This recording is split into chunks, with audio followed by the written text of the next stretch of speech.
Welcome to Master Middle School Math. This video can be used as a model for teachers to teach their own students. It can also be used by students to learn math, and it can also be used by parents as a model to help their own children. Today we will solve percentage problems using percentage sentences.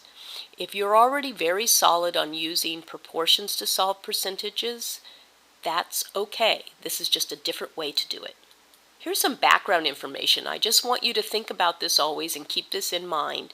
Percent means of 100. That's what the word means. And a quick, easy way to remember that is to look at the percentage sign and you've got the 1, 0, 0, 100. See? So here is our percentage sentence. This is the format. This is what it will always look like. You're going to read it from left to right like you read a written sentence. We're going to take our written sentence and convert it into mathematical sentence. So the first blank is always the original amount, the principal. Of means that you're going to use the operation of multiplication, so you're going to have a times symbol. And then percentage gets converted to a decimal number, and we will talk about that later to do the computation. Is means the equal sign, and the answer is the product of the question. So let's look at a written sentence. What is? So what means we don't know. That's a question. So is the clue. So it's going to be the answer we're looking for. 50% is going to be converted into a decimal number, so that goes into the decimal blank. Of 100 is our clue, so we're multiplying 100. 100 is going to be our principal amount, so let's write it down in a mathematical form. 100 times 0.50 equals, we don't know. We're looking for that. Remember how we talked about changing a percentage into a decimal number in order to do the computation, to do the arithmetic? Well, I'm going to show you how to do that. So our first step is just to eliminate the percentage sign. Then we're going to move the decimal point 2 places to the left. And you might say, I don't see a decimal point. But let me tell you a little secret. Every number has a decimal point. Sometimes it's in the beginning, sometimes it's in the middle, and sometimes it's at the end. If it's at the end of the number, it almost always is invisible, but it's still there. It's just invisible. So we're going to write it in to remind us that it's there, even though it's invisible. We're going to move it 2 places to the left. 1, 2. You always move it 2 places to the left. And you might say, how will I remember in what direction to move it? Well, what I do is I think about the alphabet. The alphabet is something we all know. It's been in front of the classroom forever. You probably sang songs about it in kindergarten. So when you look at the alphabet, D is to the left of P, and the word decimal starts with D, and the word percent starts with P. So when we're going from percent to decimal, we go 2 places to the left because D is to the left of P. So here's our 50%. Let's do it again very quickly. You eliminate the sign, you move your decimal point that's invisible, you move it 2 places to the left because you're going from percent to decimal, P to D. Now here's our percentage sentence, and we have the original. This is the structure of percent is the answer, the product. We have a question here. What is 40% of 150? So in this case, we're looking for the answer. What is gives us the little hint there. So we're going to rewrite our problem mathematically, reading it from left to right. 150 is going to go into the principal slot of, we're going to change 40% to 0.40, is, we don't know, we're going to find out that answer. So we do the math. 150 times 0.40 equals 60. Here is another sentence that we're going to read from left to right, and now we're going to fill in the blanks. But first we have to figure out what we're looking for. In this case, 25 is what percent of 250?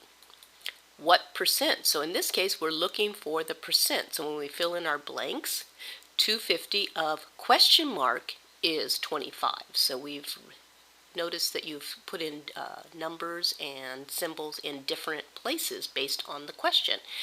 Now, when we have our normal problem with both parts of the question and we're trying to find the answer, the product, we multiply.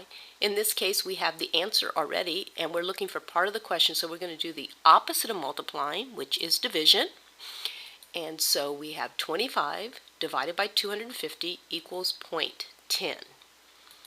Now 0.10 is a decimal number. We're looking for a percentage, so we're going to do the opposite of what we did before we went from percent to decimal. Now we're going to have decimal, so we're going to look at our alphabet and we'll notice that P is to the right of D, so we're going to move our decimal point 2 places to the right. It's at the end of the number, so it can disappear. We don't have to have it written, and we're going to add our percent sign. So our answer is 25 is 10% of 250. So now here's another question. 40 is 20% of what? So now this time we're looking for the principal amount, the original amount, because the of gives us that little hint. So we're going to fill it in. Question mark, we don't know the original, times 0.20 is 40. And so we're going to write it out mathematically. Remember, we're dividing now because we have part of the question and the answer, so we have to do the opposite. So we're dividing 40 divided by 0.20 equals 200. Answer is 40 is 20% of 200. Let's recap. This is our percentage sentence structure. We read it from left to right. The first blank is the original, the principal amount. Of means multiplication. The percent becomes a decimal number for computation to do the arithmetic.